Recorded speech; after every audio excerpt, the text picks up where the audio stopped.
हिमाचल में मौसम विभाग ने अलर्ट दिया है। शिमला, कुल्लू, मंडी, बिलासपुर, सोलन में अलर्ट दिया है। सिरमौर जिलों में कई स्थानों पर हल्की बारिश की संभावना जताई गई है। मौसम विभाग ने कई इलाकों में जारी किया ऑरेंज अलर्ट। कांगड़ा, चंबा और किन्नौर में हल्के से मध्यम बारिश की संभावना जताई गई है। कांगड़ा, चंबा और किन्नौर में येलो अलर्ट। राज्य के अन्य जिलों में हल्की बारिश की संभावना जताई गई है।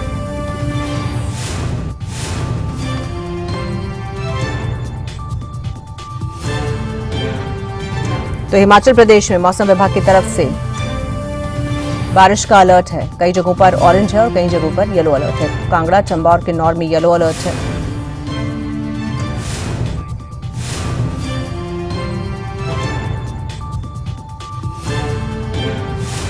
शिमला, कुल्लू, मंडी, बिलासपुर, सोलन में भी अलर्ट है। सिरमौर जिले में कई स्थानों पर हल्की बारिश की संभावना है। मौसम विभाग ने कई इलाकों में ऑरेंज अलर्ट जारी किया है। चलेंगे अपने संवाददाता विशाल वर्मा के पास और ज्यादा जानकारी के लिए। विशाल, सोलन के लिए भी अलर्ट है। अभी मौसम कैसा है सोलन में, और जो अलर्ट जारी किया गया है वो 24 घंटे के लिए है, 48 घंटे के लिए? बिल्कुल दीपा, जो आज सोलन है, सोलन में फिलहाल मौसम खराब बना हुआ है। जैसा कि है, आज सोलन के लिए ऑरेंज अलर्ट जारी किया है और जो ऑरेंज अलर्ट है ये 48 घंटे के लिए है। पिछले कल रात से ही जो है यहाँ पर हल्की बारिश शुरू हो चुकी थी और अभी भी जो मौसम है ऐसा ही बना हुआ है।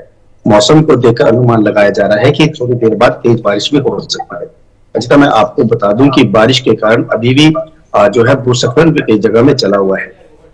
कल ही जो नेशनल हाईवे 5 है कालका शिमला, वहां पर भी कल जो कुमारहट्टी के पास है काफी भूस्खलन हुआ था और जो बड़ी बड़ी चट्टानें थी वो सड़क पर आ गई थी। और नेशनल हाईवे की जो है वहां पर गलती भी देखने को मिली और उनकी लापरवाही जिसे आप कह सकते हैं वो सामने आई कि जब बड़ी बड़ी चट्टानें भी सड़क पे आई तो ना तो उन्होंने उस रास्ते को बंद किया और जो ट्रैफिक था वो पूरी तरह से सुचारू वहां पे उन्होंने चलने दिया। लोकल जो लोग थे, यानी स्थानीय लोग वहां पर आगे आए और उन्होंने उस व्यवस्था को सुचारू चलाया। हालात मौसम के जो है वो पूरी तरह से खराब बने हुए हैं और अभी भी सोलन के मौसम को देखकर ऐसा लगता है कि थोड़ी देर तक यहाँ पर तेज बारिश भी हो सकती है। जी बिल्कुल, तो जाहिर तौर पर लोगों को सावधान रहने की जरूरत है विशाल, क्योंकि जिस तरह से लगातार हिमाचल प्रदेश में बाढ़, बारिश और बादल फटने की जो घटनाएं हैं उनका कहर देखने को मिला है। और अभी अभी जो आपने बताया कि प्रशासन की तरफ से रास्ता भी बंद नहीं किया गया लैंडस्लाइड के बावजूद, तो ऐसे में लोग अपने तौर पर लोगों को अलर्ट रहने की जरूरत है। और आपका हमने हमेशा देखा होगा कि हिमाचल में जो है पहाड़ियां दरकनी वो शुरू हुई हुई है। 2023 से जो है करीब ऐसा देखने को आ रहा है कि जो पहाड़ियों का दरकना है वो लगातार जारी है। मंडी की बात करें, किन्नौर की बात करें, आप या किसी भी हिमाचल का कोई ही ऐसा एरिया होगा कि जहां पर ऐसी घटनाएं बिहारी लोग देखने को नहीं मिल रही है। और ऐसी ही घटनाएं कल मंडी में भी जब पूर्व मुख्यमंत्री जयराम ठाकुर है वहां से जा रहे थे तब भी वहां पर चट्टानें आ रही थी और उन्होंने दौड़कर जो है किस तरह अपनी जान बचाई थी। और ऐसे ही मामले कल भी, जैसे हमने आपको बताया कि सोलन में भी ऐसी ही चीजें देखने को मिली।